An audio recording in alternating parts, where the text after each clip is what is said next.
absolutely. Super happy for him and for the church. Like, New Birth really needs a first lady. Yes. That's important. And we need New Birth to be happy with Jamal because he has a lot of tuition to pay. All of my girls will be in college. Y'all, the night New Birth Church exploded in cheers, nobody realized they were clapping for a story that was already cracking underneath. Cameras flashing, choir singing, Pastor Jamal Bryant smiling like a man reborn, and the church whispering, finally, a first lady. Carrie Turner Bryant looked like grace, faith, perfection wrapped in white. A fairy tale wedding. A holy love story. But behind those hallelujahs, people were already asking questions. Because rumors don't start in a vacuum. They start in shadows. And when that Florida ice cream photo surfaced, everything changed. I can't tell you how happy I am, how happy my family is, how happy my children are, and I hope my church... The applause inside New Birth Church hadn't even faded when the first whispers began crawling through the pews. People were hugging, cameras were flashing, and Pastor Jamal Bryant was standing beside Carrie Turner Bryant like a man finally redeemed. On the surface, it looked like closure. A pastor finding love again, a church getting its first lady, a fresh chapter written in faith and forgiveness. But off camera, the mood was different. Quiet phone calls, side-eye glances, names being mentioned in hushed voices. Because some members weren't celebrating a love story, they were remembering a timeline that didn't quite line. When we got to the ice cream parlor, I was not there because I was kicking it with him. I was there because we were solidifying my doctoral program. That was the reason why I was in Florida at the time. His cohort was there. I came down the last day so that I was able to finalize everything with getting my cohort off the ground, which he was so instrumental. When we got to the ice cream parlor, I was not there because I was kicking it with him. I was there because we were solidifying my doctoral program. He was instrumental in helping me. It sounded reasonable, clean, academic, harmless. But in scandals like this, explanations don't kill rumors, they feed them. Because people inside the church community were already whispering something else. They were saying the ice cream photo wasn't the beginning. It was the moment a long-running secret finally slipped into public view. And that's when the timeline started getting messy. Some claimed the relationship was brand new. Others insisted it had been quietly growing for years. So people were like, oh, they've been dating since 2017. I didn't know this man in 2017. I knew of him, but I did. People were like, oh, they've been dating since 2017. I didn't know this man in 2017. I knew of him, but I didn't know him. It was firm, direct, clear. But the more she denied it, the louder the speculation became. Because scandals inside churches don't just live on facts. They live on memory. And too many people remembered moments, small ones, things that didn't make sense until now. Sudden visits, quiet meetings, private prayers that lasted a little too long. None of it proved anything. But together, it painted a picture that refused. I've seen her in person. I've met her. Okay. Not in my league. When y'all were announcing that y'all got back together, he told his girlfriend at the time that it was just reality TV, and it wasn't true. The lady he'd been dating for years sent screenshots, pictures of him in her bed. I got receipts. The room froze. Because allegations like that don't just accuse, they rewrite the timeline. And Monique wasn't just saying Jamal talked to another woman. She was saying he allegedly kept a relationship while publicly trying to reconcile with Gizelle. She was saying someone had proof. And then the internet did what it always does. It exploded. Fans slowed down the clip frame by frame. They analyzed every word. They searched for the mystery woman. They searched for dates, locations, anything that matched. Some people believed Monique immediately. Others said it was reality TV drama. But one thing was clear. The story wasn't simple anymore. Because if Jamal really had another relationship during that reconciliation, people started asking a terrifying question. Who is that woman? And that's when rumors turned darker. Some online speculation claimed Carrie herself had been around longer than people thought.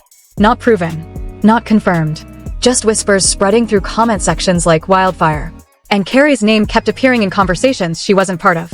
Inside New Birth Church, members started choosing sides. Some defended Jamal fiercely, saying he was a pastor under attack. Others defended Carrie, saying she was being dragged unfairly into old drama. But others just stayed quiet. Because they'd seen enough in church history to know one thing. When a pastor's personal life becomes the sermon, the truth is never simple. The worst part was watching Gizelle stay mostly silent. No long interviews. No screaming matches. Just a few cold statements that told everyone how deep the pain still was. And people started realizing something uncomfortable. Maybe Carrie wasn't the villain. Maybe Jamal wasn't the only one wrong. Maybe everyone was caught in a situation that started years ago, and nobody wanted to admit how messy it really was. Because church scandals don't happen overnight. They grow quietly. In private meetings. In late-night phone calls. In secrets people promise to take to the grave. Until one day, someone brings a binder.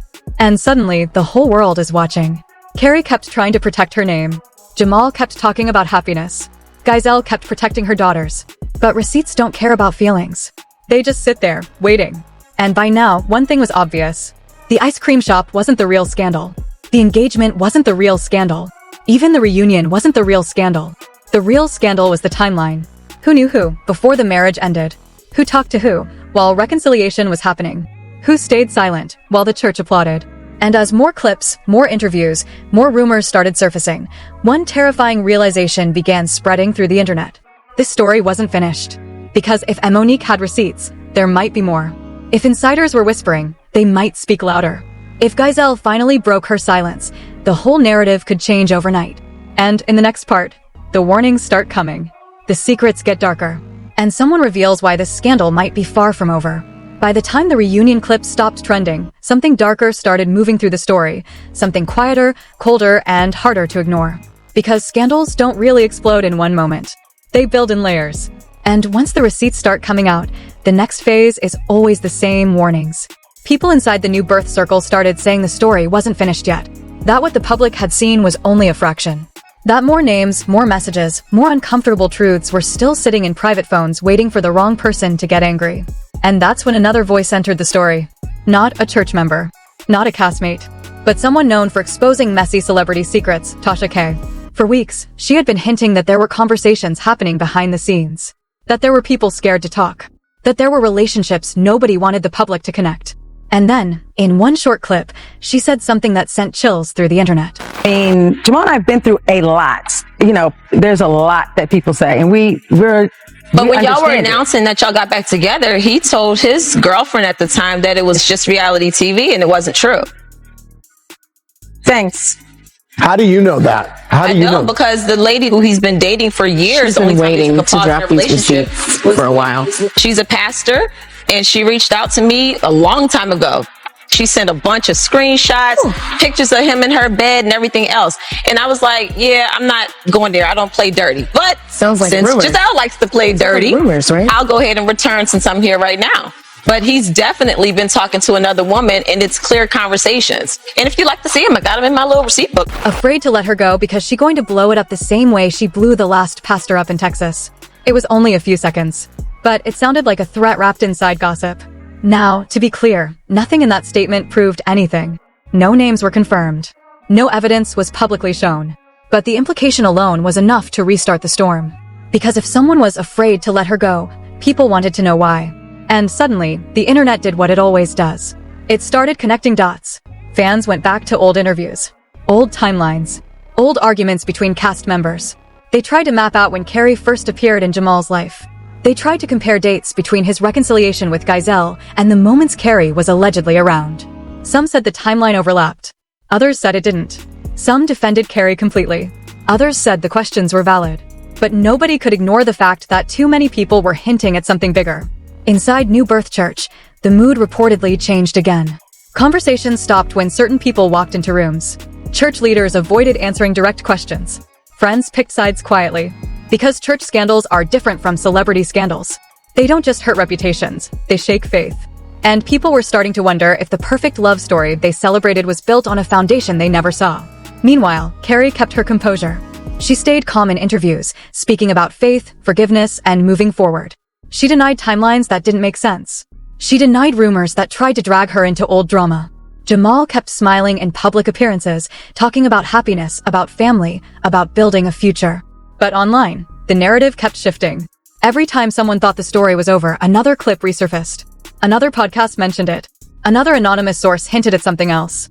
Some said Jamal had a history of complicated relationships. Others said those were old rumors being recycled for attention. Some said Carrie was unfairly targeted because she was the new wife. Others insisted the timeline still didn't add up. And right in the middle of all that noise was Gizelle. Still mostly silent.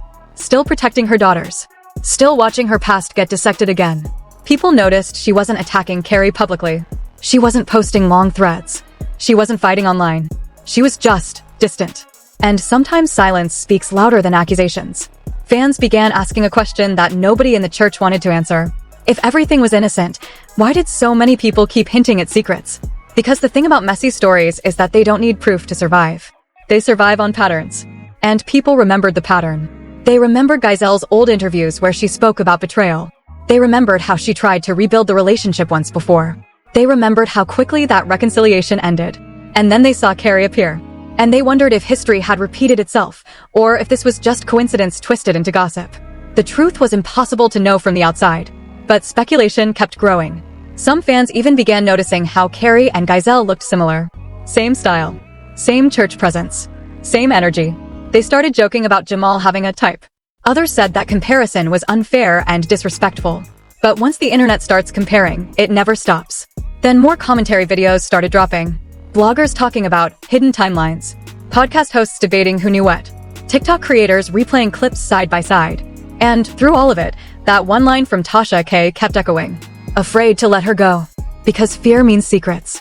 And secrets mean stories that haven't come out yet. Of course, none of these claims were confirmed. No official statements proved anything. No court documents. No verified evidence. Just rumors. Allegations. Speculation. But in gossip culture, speculation is enough to keep a story alive forever. Inside New Birth Church, people reportedly kept praying for peace. They wanted the drama to stop. They wanted the church to focus on faith again. But scandals don't care about prayers. They care about attention. And this story had too many characters, too many timelines, too many unanswered questions. Was Carrie truly a new chapter that came after the marriage ended? Or was she someone who had been quietly connected to Jamal before the public ever knew? Was Jamal misunderstood, or repeating mistakes people thought he'd left behind? Was Gizelle protecting her daughters from another public heartbreak, or from something deeper? Nobody outside the situation knew for sure. But the longer the silence lasted, the louder the rumors became. Because when people feel like they're not getting the full story, they start inventing their own. And now the entire internet was split into camps.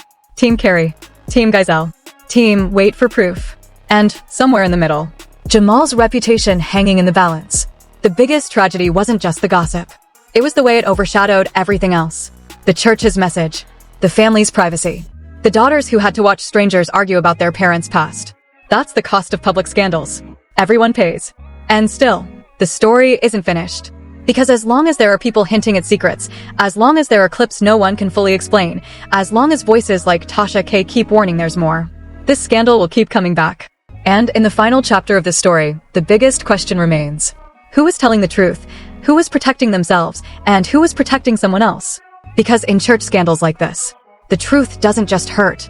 It divides families. It shakes faith. And it never stays buried forever. Go, because she gonna blow the shit up the same way she... And now we're standing at the point where every whisper matters more than every sermon. Because the applause is gone, the cameras are off, and what's left is a timeline that still doesn't sit right with the people who watched it unfold in real time. Carrie says the story started later. Gizelle's silence says something broke earlier. Receipts were waived on television. Warnings were dropped on podcasts. And the internet is still asking the same ruthless question, who knew the truth first? Nobody outside that circle has proof of everything, but the patterns are loud. A pastor with a complicated past. A marriage that collapsed under rumors. A reconciliation that ended suddenly. A new wife who arrived with a history people are still trying to piece together. Friends hinting. Family shading. Commentators warning that more could surface. Every detail stacking up like a storm waiting for the right spark. Maybe it's all coincidence. Maybe it's misunderstandings stretched into gossip. Or maybe the story everyone celebrated inside New Birth Church was never the whole story at all.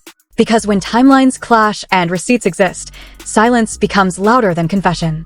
So here's where it gets real. If more messages leak, if more insiders talk, if one person decides they're tired of protecting secrets, this entire narrative could flip overnight. Reputations could fall. Truths could come out that nobody can bury again. Tell me what you think. Was Carrie the fresh start Jamal promised, or a chapter that began long before anyone admitted it? Did Jamal finally change, or did history repeat itself behind closed doors? Drop your theories below, because this scandal isn't finished, and the next reveal could change everything.